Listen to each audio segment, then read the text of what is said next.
About 100 years ago, old King Edward VII of England was having lunch with his son and with his 4-year-old grandson.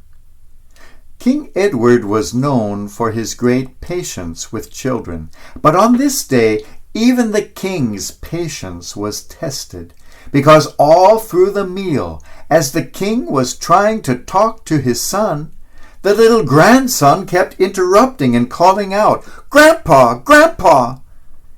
Each time, the king would turn to him and say, "You will have your turn to speak, but let the adults finish their conversation." The boy would then be quiet for a few moments, and then again, "Grandpa, Grandpa!" Once again, the king would turn to the boy and say, "Please don't interrupt when the adults are speaking." At the end of their conversation, the king turned towards the little boy and kindly asked, "Now, what is it that you have to say?" The boy said, "Oh, never mind, Grandpa. I just wanted to tell you that there was a caterpillar on your salad, but you ate it already." Little children can be annoying because sometimes they tell us the truth. Today we hear about another meal and another little boy who had 5 loaves and 2 fish. Perhaps he was selling food, and perhaps it was his own lunch. As the day wore on, the people were becoming hungry, and so were the apostles. When Jesus asked if there was any food, they immediately thought of the boy. "Oh, yes, there is someone here, but he has only 5 loaves and 2 fishes. So little for so many." Jesus then performed the famous wonder, and out of this little bit, many were nurtured. Who is this little boy? I think it is you, and I think it is me. We are all standing here with very little in our hands. Our baskets are empty. Most of us don't even have 5 loaves and 2 fish. So often we feel totally inadequate to what we have to do. I think back to some of the ladies I used to know from a generation long gone. They were immigrants after the war and had come here with nothing and less than nothing, only debts.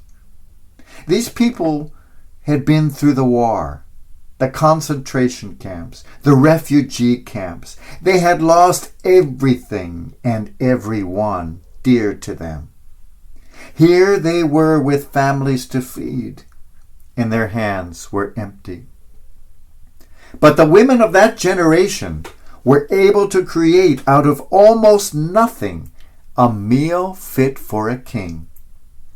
Long suffering had shown them that they could take a handful of nothing and make it into something extraordinary. I wonder if our generation would be capable of the same. What do we have in our hands?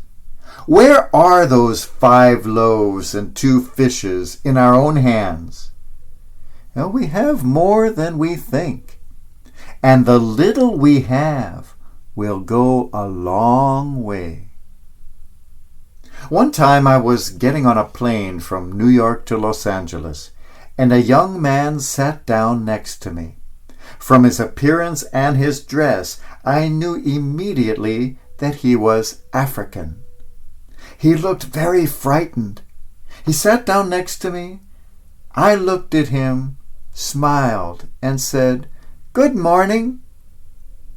With that, he melted, and he broke into the biggest smile I had ever seen. And for all of that long flight, we talked non-stop and became friends, brothers even. He confessed that he had been feeling afraid and very alone when he got on the plane.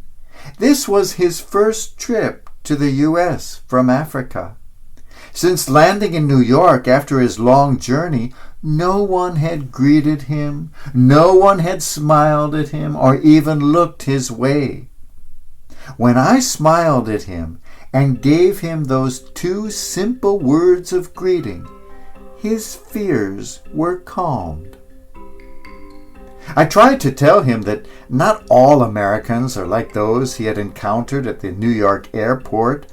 He would find many friendly people in this country. I felt like I had nothing to give. Yet my smile and those 2 words of greeting were the 5 loaves and 2 fishes I held in my hands without even knowing it.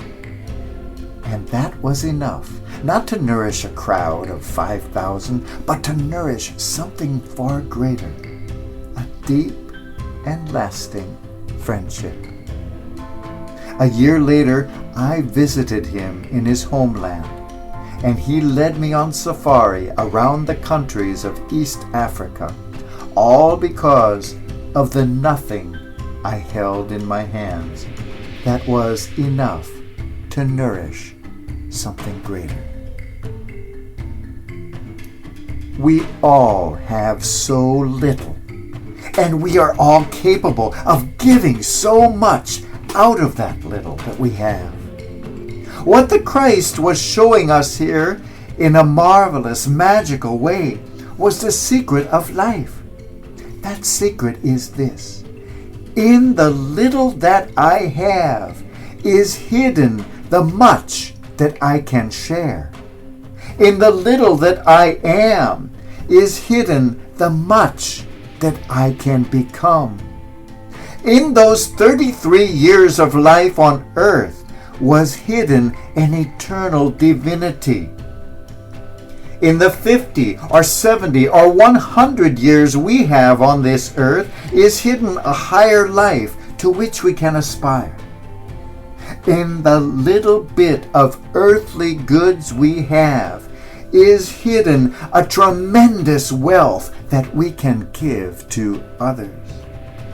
In the little bit of talent that each of us is given is hidden an incredible potential for making a difference.